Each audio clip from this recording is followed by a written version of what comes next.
Halo Sinekrim, balik lagi sama gue Rashid hari ini. Konten yang akan bikin gue pusing hari ini, karena sekarang gue akan menyusun sebuah tier list seperti biasa ya untuk poster.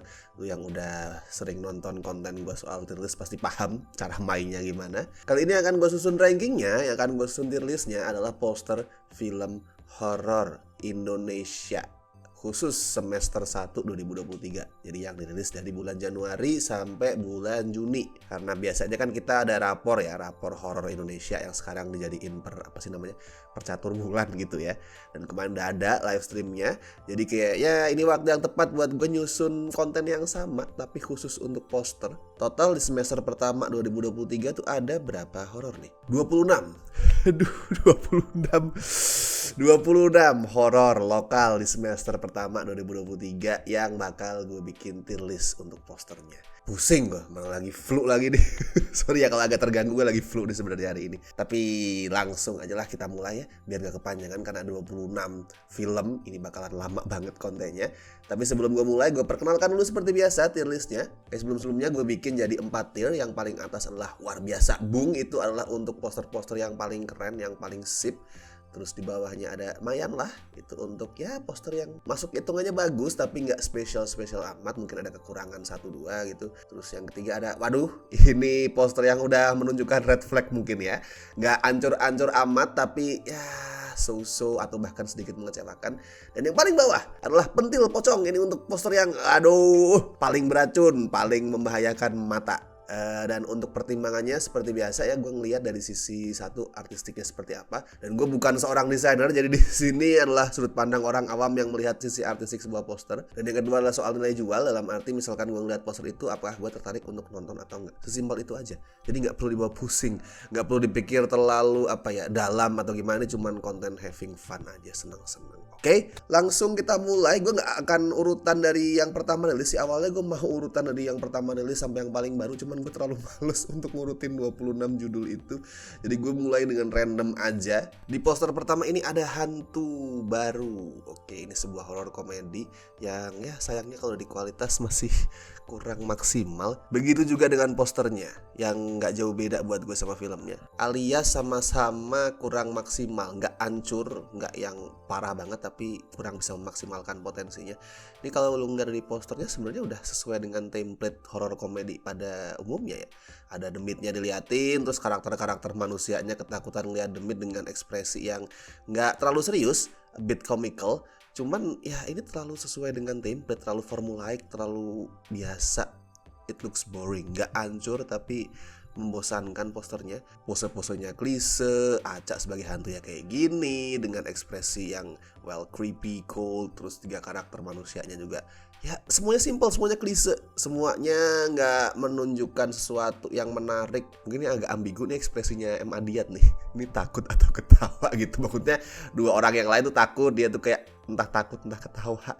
Oke, jadi untuk hantu baru gue taruh di waduh lah, karena masih tidak buruk-buruk amat. Next ada Kajiman, iblis terkejam penagih janji. Oke, nah ini gue suka nih. Sama seperti filmnya juga, di posternya gue suka.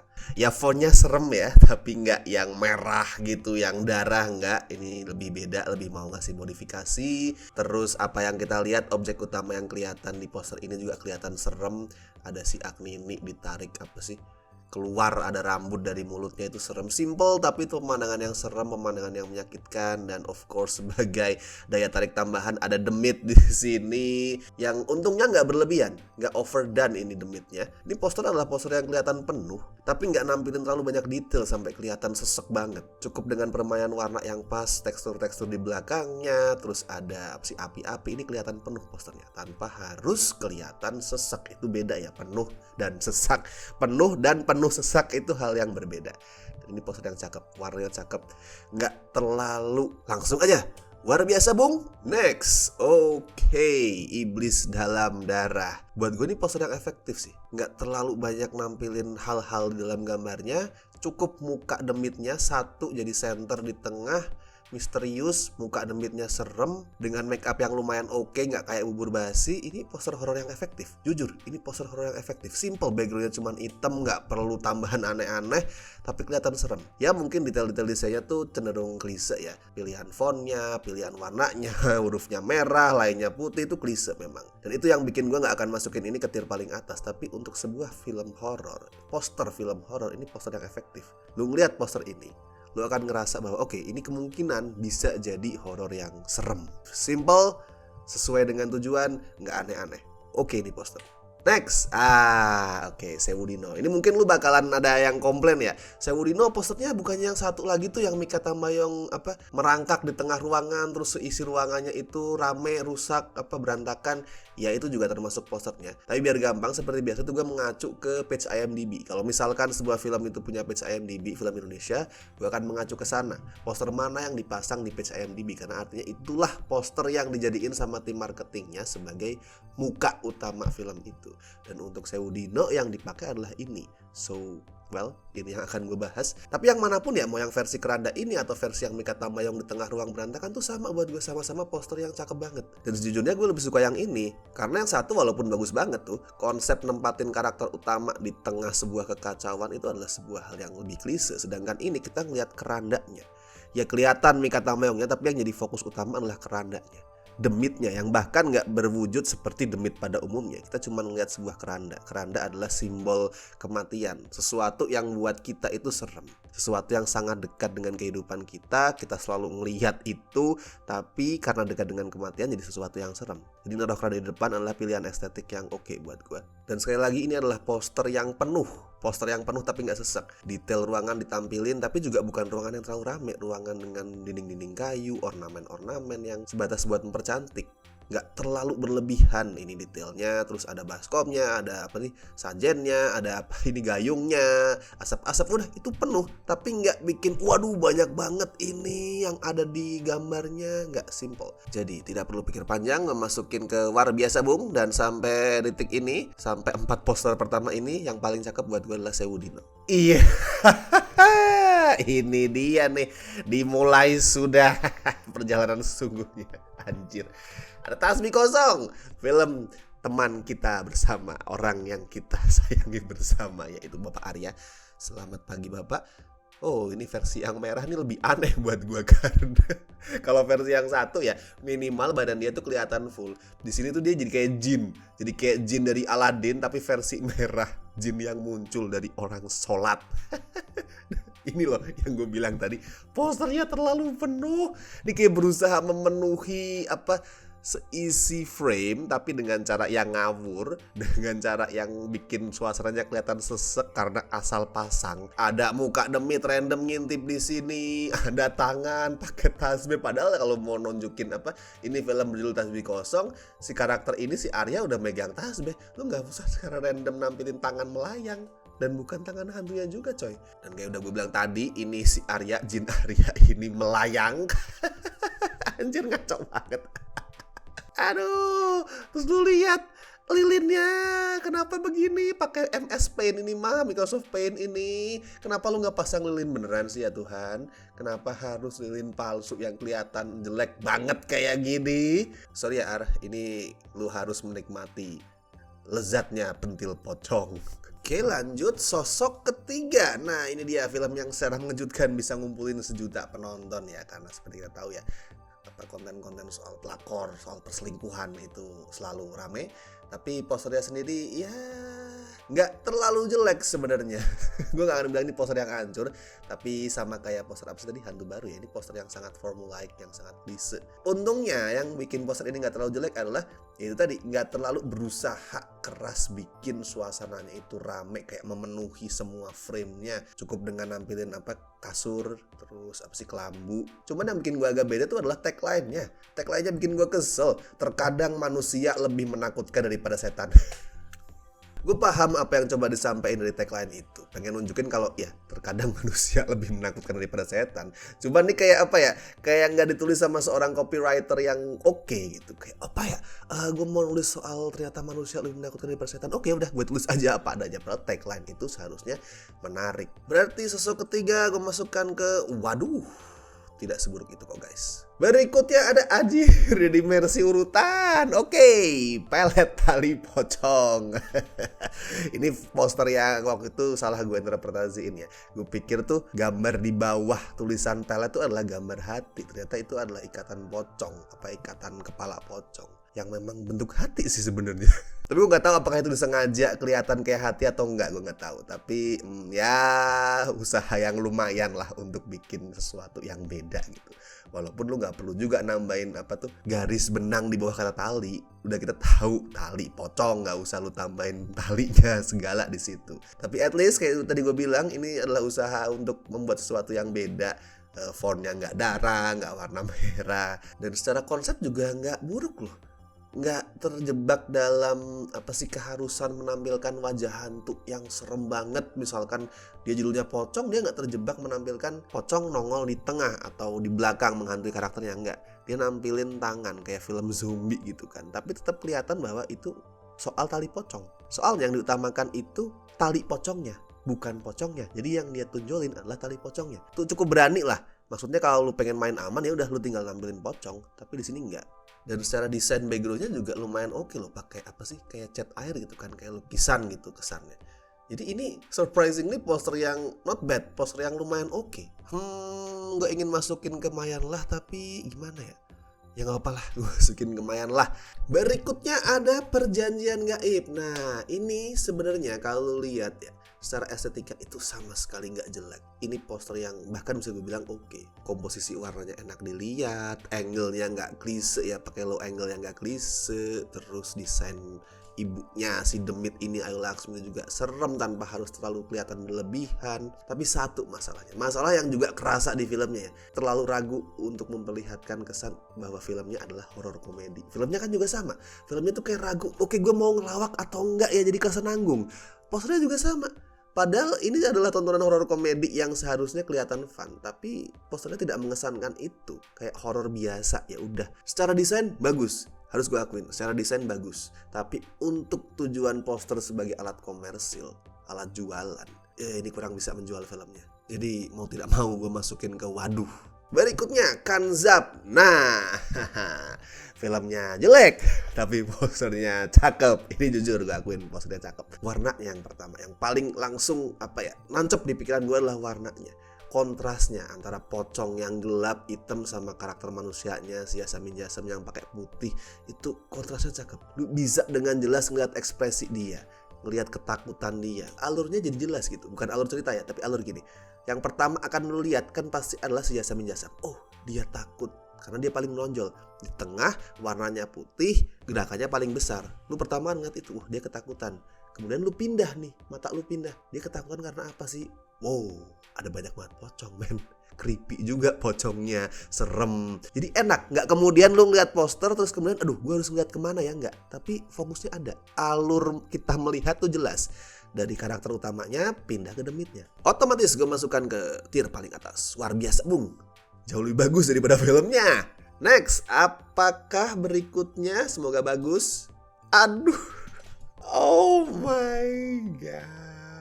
Ini kayak gue ngeliat poster film horor Indonesia di tahun 2000-an akhir atau 2010-an awal.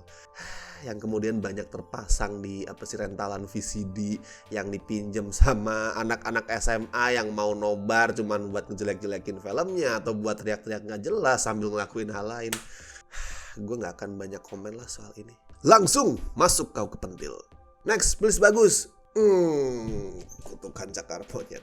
Tapi ini kita ngomongin poster ya, bukan ngomongin film. Kalau filmnya sih astagfirullah, tapi kalau untuk posternya, nih poster yang tidak jelek loh. Bayangin lu jadi desainer poster ini, terus lu dikasih tugas untuk lu bikin deh poster horor soal cakar monyet. Apa yang ada muncul di kepala lu? Apakah lu akan menggambar monyet atau lu akan menggambar cakar doang? Yang pertama kepikiran kan pasti gambar cakarnya. Tapi kalau lu cuma nampilin cakar, tidak akan menjual. Jadi lu harus menampilkan sebuah peristiwa.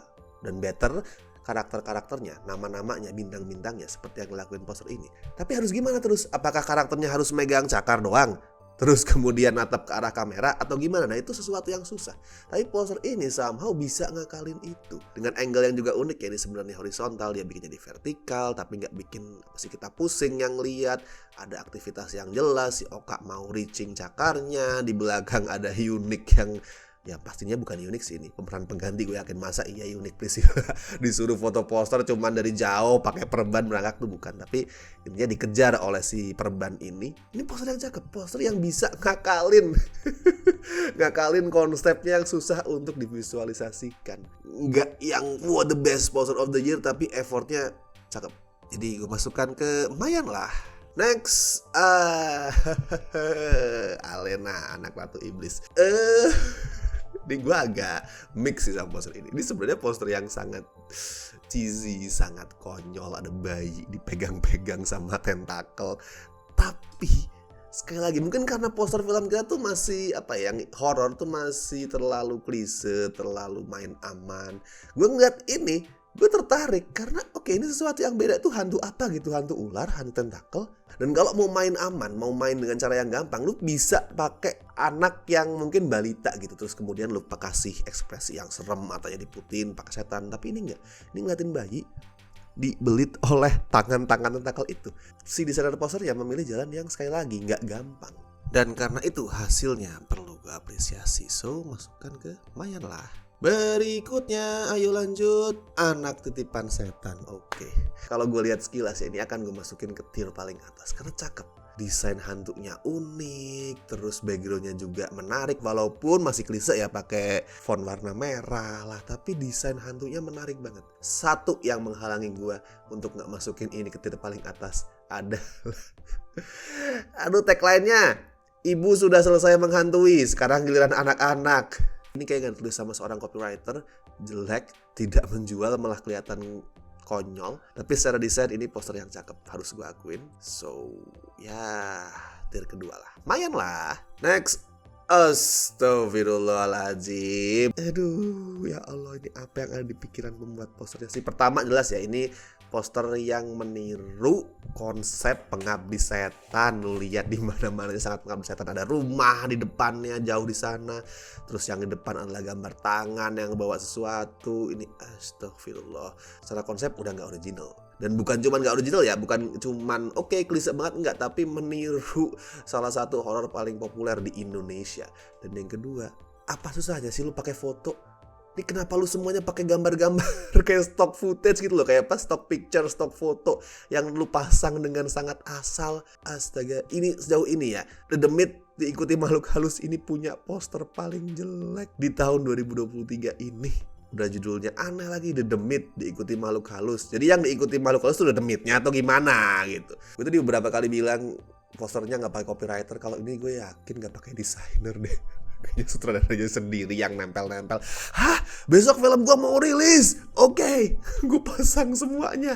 Apa ya? Oke, gue copy Pengabdi Setan deh. Gue pasang gambar rumah, gambar apa? Isep tuh pentil.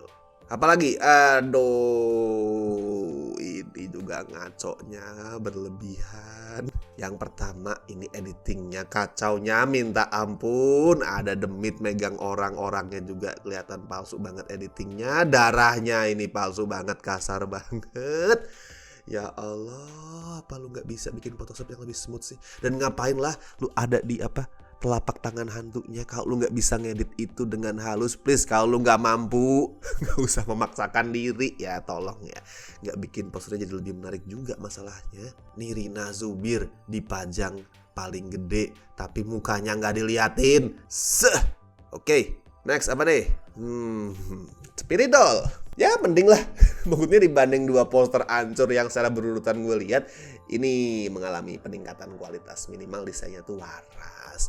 Walaupun kesalahannya adalah di klise banget, membosankan. Nih poster yang ngebosenin, ekspresinya Anya ngebosenin, gloomy yang flat, terus desain bonekanya juga aduh nggak jelek sih sebenarnya, tapi ngebosenin banget. Ini poster yang sangat ngebosenin. Walaupun at least minimal dari desain, karena bonekanya tuh merah, jadi ada sesuatu yang stands out di sini. Jadi ya gue masukin ke waduh. Lanjut ke oh my god. Ini baru nih ya. Dari bawah jurang baru naik dikit. Lu Jatuh lagi. Gue baca tagline-nya, menjadi teman tidurmu hingga ajalmu tiba. Ya mending lah ini dibandingin apa sih tadi, Anak Titipan Setan atau Sosok Ketiga. Ini mending, cuman tetap gue ragu ini ada copywriter yang terlibat di penulisan tagline ini. Dan lainnya klise, fontnya darah merah, terus ini desainnya jelek banget. Apakah ini hantunya? Ini gue lebih ngeliat kayak Medusa gak sih daripada ini hantu atau ini korbannya. Poster yang gak sedap, komposisinya, pilihan warnanya hitam, putih, merah. Padahal itu komposisi warna yang paling aman seharusnya. Tapi somehow film ini bisa bikin komposisi warna aman itu jadi kelihatan kacau, jadi kelihatan norak, jadi gak enak dilihat. Silakan hisaplah pentil itu. Next, Waktu Maghrib. Gue suka sama konsepnya. Mungkin kalau dilihat sekilas gak spesial ya, tapi poster ini bisa menyimbolkan kultur yang coba diangkat. Waktu maghrib. Biasanya waktu maghrib itu yang dihantui siapa? Anak-anak kan. Anak-anak lagi ngapain? Lagi main. Dan ini ada permainan di belakangnya. Gue gak tahu kalau tempat lu namanya apa. Tempat gue namanya engklek gitu. Kelihatan anaknya lagi main. Terus ada langit senja di pantulan airnya. Udah mau maghrib. Dan dari pantulan itu kelihatan hantunya menyeratkan bahwa pada saat waktu maghrib tiba akan ada demit yang muncul. Nih kalau misalkan orang desainer yang gak jago nih disuruh bikin oke, ini waktu maghrib, mungkin demitnya ya udah dimunculin biasa aja. Anaknya berdiri ketakutan, demitnya itu nongol di belakangnya. Tapi enggak, ini dengan cara yang cukup cerdik. Sekilas gak spesial, tapi begitu lu perhatiin detail-detailnya, lu perhatiin desainnya secara menyeluruh, ini adalah poster yang cakep. Luar biasa, Bung. Oke, situasi membaik kawan-kawan. Mari kita lanjut berikutnya. Ya, gue kasih kredit untuk poster ini. Gue kasih satu pujian bahwa mereka berusaha tampil beda. Ya kayak gini, tapi hasilnya lucu anjir. Kayak ini orangnya kontet. makin gede, terus tiba-tiba secara random ada nongol hantu di sini. Random banget, Mbak, Dek.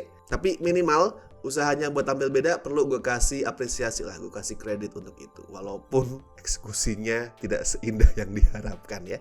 At least berhasil selamat dari pentil pocong. Next, Jin Kodam. Ya dari posternya wajar sih gue sempat meragukan kualitas film ini. Dan gue yakin hampir semua orang meragukan kualitas film ini. Nggak hancur banget, tapi penuh dengan pertanyaan. Desain jinnya juga nggak bagus-bagus amat, CGI-nya. Terus ini kenapa tangannya bengkok? Terus kenapa di pojok kanan ini ada cahaya merah yang nanggung banget, nggak jelas ini arahnya dari mana. Tiba-tiba ada cahaya muncul merah-merah. Tapi untung filmnya bagus. Posternya not so much. Ya, gue masukin ke waduh. Berikutnya, Hidayah. Ini contoh poster yang mencerminkan kekurangan yang tadi gue bahas ya. Sebenarnya ini udah oke. Soal pocong itu sangat menjual. Lu tampilin pocong sebagai center, that's it, cukup. Tapi usaha untuk ngebikin frame-nya itu penuh banget, itu kerasa mengganggu buat gue. Maksudnya apa gitu? Kenapa lu pasang tengkorak-tengkorak di sini? Ini settingnya di mana? Lu ngasih lihat pocong itu udah cukup mengerikan. Nggak perlu lu tambahin tengkorak-tengkorak di sini yang bikin what? Ini sebenarnya gambar apaan sih? Dan sebenarnya ini oke loh. Ini ada bayangan bayangan pohon, udah cukup. Udah ngasih ornamen tambahan yang bikin posternya itu penuh. Nggak usah lu tambahin tengkorak-tengkorak gini. Walaupun secara desain, warnanya, komposisinya itu bagus. Cukup, udah cukup, that's it. Nggak perlu lu tambahin tengkorak. Mohon maaf lah, waduh aja. Berikutnya, para betina pengikut iblis. Itu secara warna cakep. Biru merah itu adalah pilihan warna yang paling aman dan berhasil dimanfaatkan dengan baik oleh film ini. Terus Adipati Dolken di sini lebih nampak normal daripada di filmnya ya. Kelihatan enak. Terus 3 karakternya pose-nya juga nggak yang ngebosenin. Mereka kelihatan misterius, kelihatan badass. Cuman masalahnya sama, bahkan lebih parah daripada Hidayah. Penuh banget coy. Ini ada orang berantem di belakang. Ini ada muka dengan kertas. Ini ada orang sholat. Ada boneka voodoo. Ada mulut mangap. Ada warga mau apa sih ini? Berantem atau apalah inilah. Tapi terlalu penuh. Terlalu penuh. Gak jelas gue mau ngeliat yang mana. Terlalu banyak proses berpikir yang harus gue lewatin untuk mencerna poster film ini. Padahal semua itu gak perlu dikasih lihat. Itu dikasih lihatnya di mana? Ya di filmnya nanti kita ngeliat detail-detail adegannya. Ini yang cukup kita ketahui adalah ada para betina pengikut iblis. Jadi ya, waduh. Next, aduh. ini apalagi ini Martino Leo pakai peci apa gimana sih itu? Rambutnya jelek banget. Kayak pakai peci. Terus ini ada apa ya? DNA atau apa sih maksudnya, darah mungkin ya yang di apa kepala hantunya, tapi kayak DNA random gak jelas. Terus backgroundnya kenapa kayak gini, kayak aspal. This is so ugly. Ini kayak orang mukanya jelek banget. Sama sekali nggak sedap. Terus bikin Martino Leo yang sebenarnya good looking jadi kelihatan apa sih ini? Lu ngapain pakai peci, Pak? Apa matanya belekan lagi?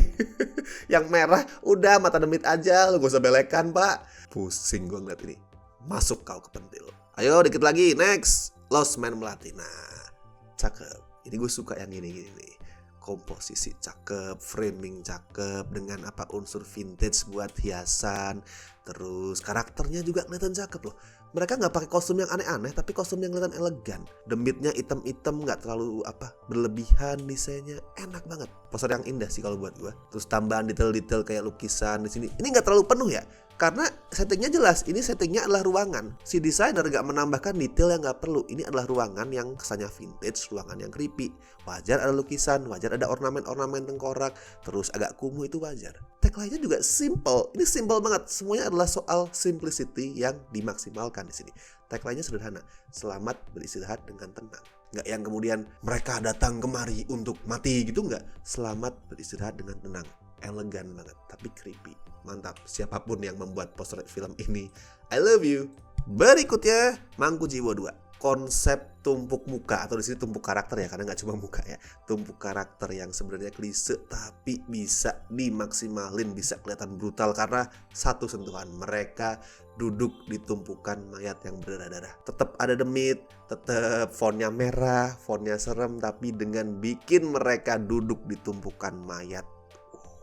Ini gue ngeliat poster ini pertama kali, gue langsung anjir, brutal ini film. Gue bakal tonton. Jadi tanpa pikir panjang, tentu saja masuk ke yang pertama. Next, terakhir, alhamdulillah. Oke, Bayi Ajaib. Sekali lagi, contoh gimana cara memaksimalkan kesederhanaan. Simple ini, gak perlu ada apa-apa. Backgroundnya bahkan kosong loh. Backgroundnya cuma hitam, tapi lu nampilin muka yang sangat ikonik. Untuk orang-orang yang udah pernah nonton Bayi Ajaib original, lu akan tahu ini siapa. Muka bayi, muka anak kecil yang kayak kakek tua dengan rambut yang agak botak tapi gondrong di samping. Ini mirip-mirip kayak Iblis Dalam Darah tadi ya, fokus ke muka hantunya yang desainnya serem dengan gak banyak ornamen di sana sini, fokus ke dia. Gelap, dark, that's it. Orang udah tahu, oke, ini film horor yang serem. Sip, alhamdulillah. Oke, silakan lu perhatikan, lu cerna nih kira-kira pilihan gue gimana. Gue yakin pasti banyak yang gak setuju ya. Gue yakin pasti banyak yang ngerasa, waduh itu poster jelek, harusnya ngapain harus itu, harusnya di bawah. Atau sebaliknya, ini posternya bagus, naikin dong. Tapi itulah part terindah dan terasik dari membuat list, kawan-kawan. Kita bisa punya perspektif yang beda-beda satu sama lain. Jadi kalau misalkan lu punya versi lu sendiri, silahkan lu share tuh di kolom komentar. Kira-kira ini harusnya dinaikin atau diturunin. Silahkan share, bebas. Oke, dan kalau gitu seperti biasa gue ingetin, jangan lupa like video ini, subscribe Cinecrip, dan misalkan pengen ngebantu kami dengan kasih donasi ikhlasnya, as always bisa klik tombol super thanks di bawah. Oke, so gue Rashid Hari, sampai ketemu di tier list ranking berikutnya.